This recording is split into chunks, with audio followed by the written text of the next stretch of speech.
itu senyum. Ini kata Ibnu Hibban, Al-Imam Ibnu Hibban. Sekali lagi penuntut ilmu itu, ahli ilmu itu dikenali salah satunya dari senyumannya dan wajahnya yang berseri. Wajahnya berseri. Dan itu salah satu unsur terpenting dari akhlak yang mulia. Kata Imam Ibnu Mubarak, husnul khuluqi talaqatul wajah wa badlul ma'ruf wa kaful adha. Poros dari akhlak yang mulia adalah wajah yang berseri. Berbuat baik lalu tidak mengganggu orang. Itu senyum, berbuat baik, tidak ganggu orang. Itu akhlak mulia. Ya, senyum. Dilatih senyum.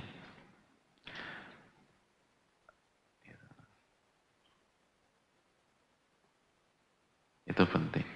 Dan mulai dari skup terkecil. Mulai dari keluarga. Kita sebagai suami harus bisa senyum.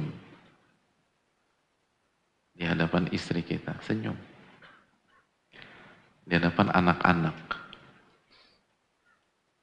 Ya, benar. Nah, yang jadi masalah kita nih jamaah, seringkali ini sebagian kita lebih semangat senyum sama istri orang daripada istri sendiri. Benar.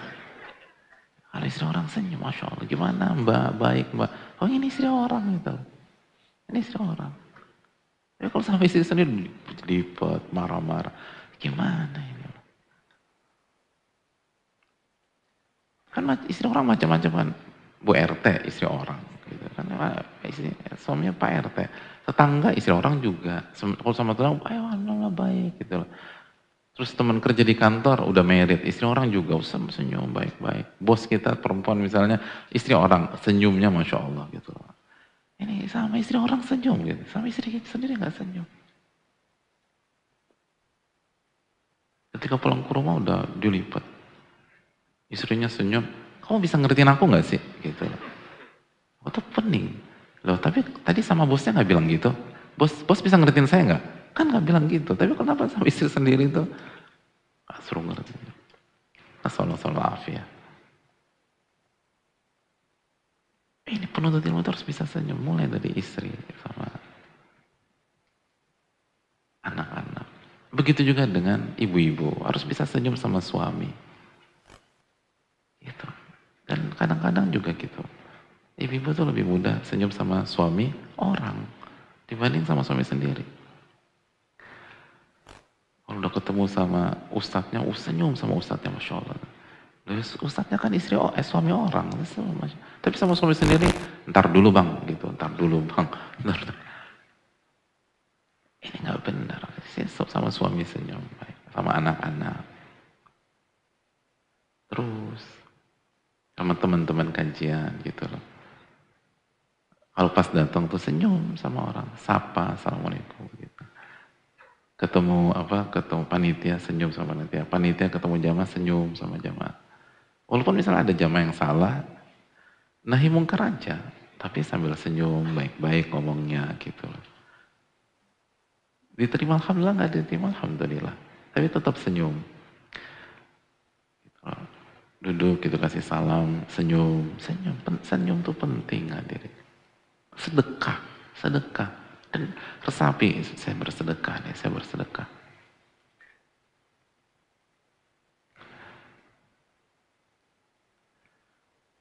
Kenapa mas nggak senyum? Ya dia nggak senyum ya gue nggak senyum dong. Enak aja loh. Kan konsep sedekah itu loh.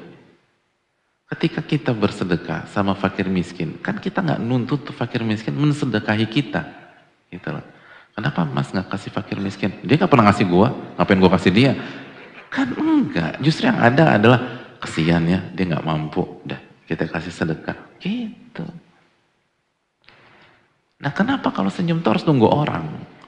Harusnya kan tambah tuh orang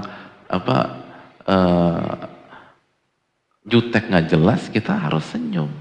Oh, kasihan dia miskin senyum, sedekah senyum. Iya beneran loh. Orang tuh kalau disenyumin itu Muka tuh bisa berubah. Jadi penting, senyum itu penting. Ingat, idamul ulama, ini konsumsinya ulama, makanannya ulama gitu loh. Senyum itu makannya ulama, breakfastnya ulama, sarapannya ulama, makan siangnya ulama, makan malamnya ulama gitu. Pokoknya ulama tuh makannya senyum, kata Ibnu Hibban. Dan karakternya ahli hikmah. Ahli hikmah tuh senyum.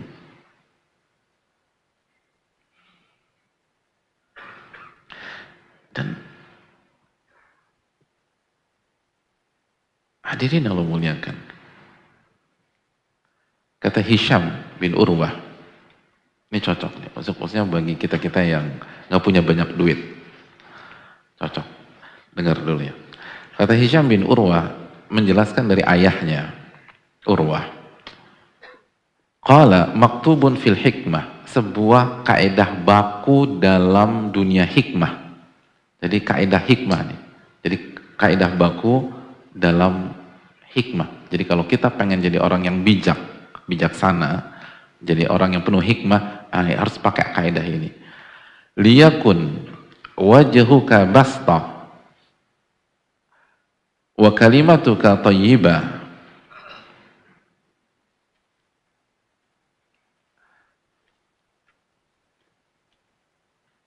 Takun ahabba ilan nasi minalladhi yu'tihimul ata. Liyakun. Jadi hendaknya wajahmu itu berseri, senyum, dan kata yang meluncur itu kata yang baik, maka itu akan menjadi hal yang lebih dicintai oleh masyarakat, oleh manusia, dibanding dengan orang yang memberikan mereka uang atau barang. Itu kaidah dalam kehidupan. Manusia itu lebih sayang, lebih mencintai orang yang kalau bicara lembut, orang yang kalau ketemu wajahnya berseri, senyum, dibanding dengan orang yang kasih mereka uang dan kasih mereka barang. Benar ya?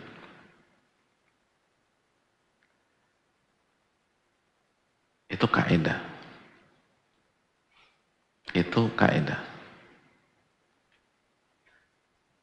Dan itu sunnah Nabi Sallallahu Alaihi Wasallam. Nabi Sallallahu Alaihi Wasallam bersabda dalam hadis dikeluarkan oleh Al-Imam Al-Bazzar, innakum lan tasa'un nasa bi amwalikum, kalian tidak akan bisa meluluhkan manusia dengan sebatas harta kalian, walakin yasa'uhum minkum bastul wajhi wa husnul khuluq. Namun kalian bisa meluluhkan hati manusia dengan dua tips. Bastul wajah, wajah yang berseri, dan akhlak yang mulia. Gitu. Akhlak yang mulia. Wajah yang berseri dan akhlak yang mulia itu bisa meluluhkan orang. Luar biasa. Dibanding sebatas kasih harta.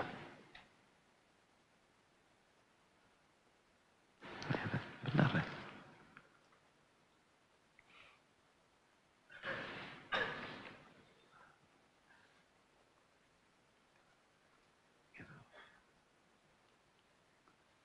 Itu benar-benar.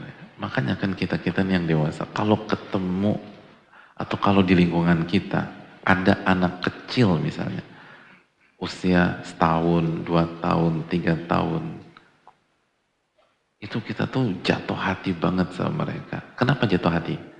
Karena tuh anak kecil suka nraktir somai, hah? Kasih duit sama kita. Kenapa kita jatuh hati banget sama tuh anak kecil?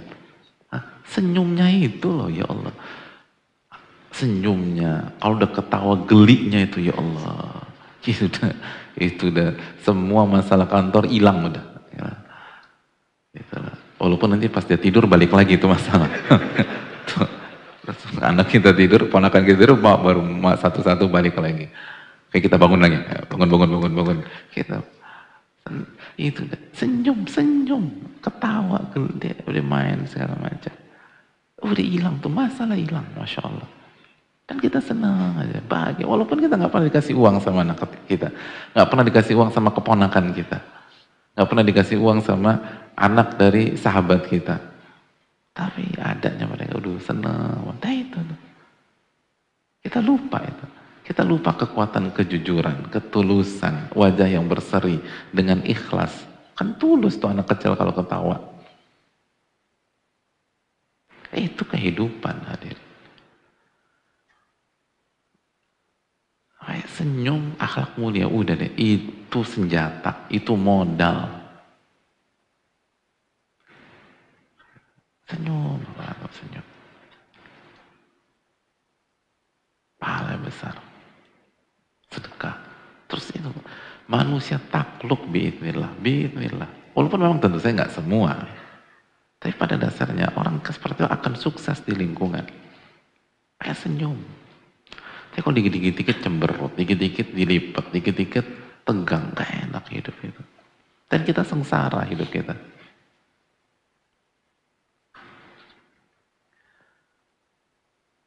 Terakhir hadirin, terus gimana biar kita bisa senyum? Apa sih tipsnya?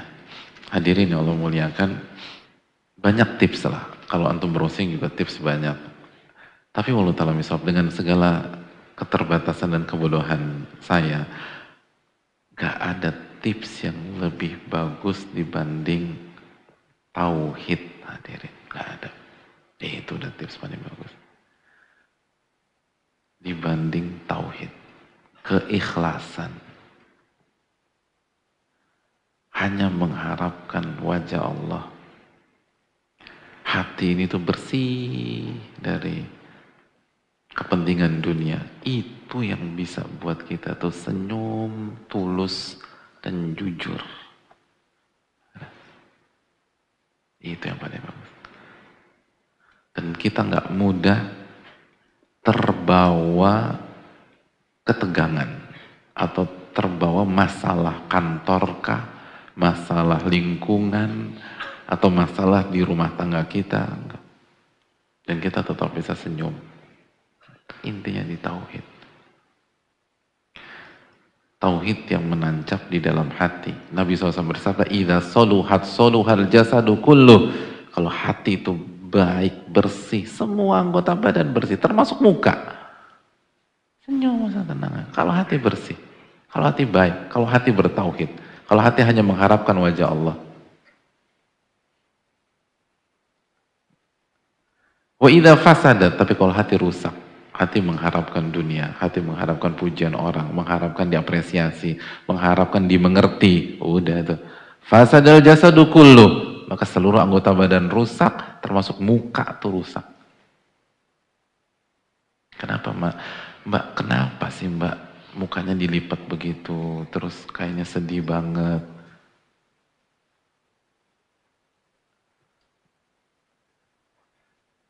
Suamiku tuh gak pernah ngerti aku, Pak Ustadz. Nah itu, mengharapkan dimengerti oleh orang.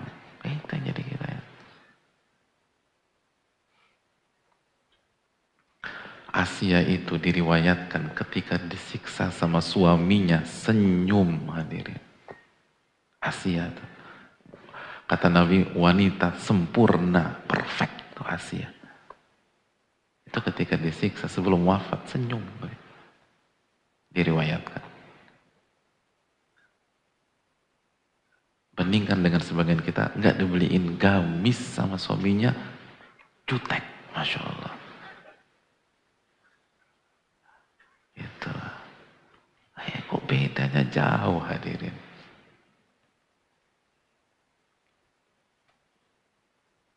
Illa man rahimah rabbuha, nggak semua. Insya Allah di sini enggak ya, enggak beda. Jadi sama aja. Enggak insya Allah beda. Kita harus berubah, kita harus berubah. Jadi hadirin itu kan gitu kan. Mumet kita karena itu tadi, karena masalah kantor tuh udah masuk ke hati kita. Pulang ke rumah muka suntuk. Ditanya sama istri, kenapa? Nanti. Ternyata ada pengumuman di kantor tadi bahwa akan terjadi perampingan. Sehingga berarti apa? Berarti pengumuman perampingan perusahaan masuk ke hatinya. Sehingga mau obrak-abrik itu hati. Begitu masuk ke hati, pucat tuh dia muka. Coba kalau nggak masuk ke hati. Karena hati penuh dengan tauhid. Ketika ada isu, ketika ada pengumuman, perusahaan akan melakukan perampingan. Langsung yang diingat, wa fis sama'i rizqukum wa ma tu'adun. Dan di atas langitlah rizki kalian. Dan apa yang dijanjikan untuk kalian. Terus ingat lagi, wa man yattaqillah yaj'al lahu makhraja wa yarzuqhu min haitsu la yahtasib. Barang siapa yang bertakwa sama Allah, Allah akan berikan solusi dan rizki dari arah yang nggak pernah dia duga-duga. Tolak ayat 2 dan 3. Oh, tenang deh. Bahkan mungkin dia cerita sama istrinya seru. Masuk, assalamualaikum gitu. Nanti panggil istri nanti apa sih? Hah, panggil istri. Gak dipanggil tuh istri. Kesian amat. Oh, belum nikah. Sebanyak ini belum ada yang nikah. Panggil istri siapa? Ukhti. Masa ukhti sih? Arab banget Pak Ustadz. Yang atau Beb. Beb sini Beb. Aku ada saya mau cerita gitu. Masya Allah tadi ada pengumuman gitu. Akan ada perampingan perusahaan. Dan kemungkinan aku kena Beb gitu. Terus kan istrinya kan bingung kan ya. Nah, maksudnya iya kemungkinan aku kena. Insya Allah ya alhamdulillah ya Beb ya gitu loh. Gitu loh.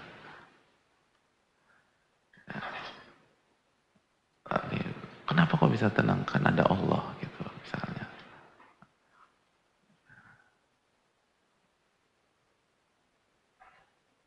Terus kan kamu emang gak sedih berpisah dengan teman-teman kamu di kantor? Udah 15 tahun loh. Enggak, yang terpenting Beb, aku gak dipisahkan sama kamu kan gitu. Masuk dulu gitu loh. Kan gitu, baru masuk ke tauhid. Kan ada Allah gitu. Jadi istri tuh gak ikut tegang gitu lah hadirin. Gitu. Itulah harus ada gimmick-gimmick begitulah hadirin lah. Masa rumah tangga tuh isinya bayaran listrik aja, terus pulsa, terus ya Allah sengsara banget hidup cuman sekali hadirin.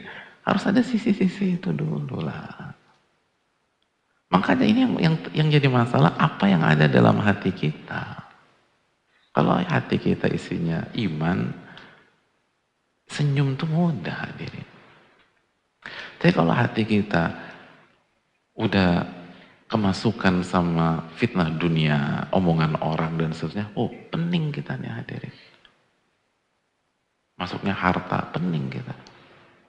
Dan ini untuk semuanya, termasuk yang berbicara. Intinya ini konsep gitu. Kalau kita bisa mengamalkan konsep ini, kita akan bahagia. Kalau enggak, ya kita enggak akan bisa senyum juga. Walaupun kita yang menyampaikan. Tapi kalau kita enggak bisa ngamalin, ya sama aja. Allah tahu. Jadi sekali lagi, kunci terbaik itu tauhid.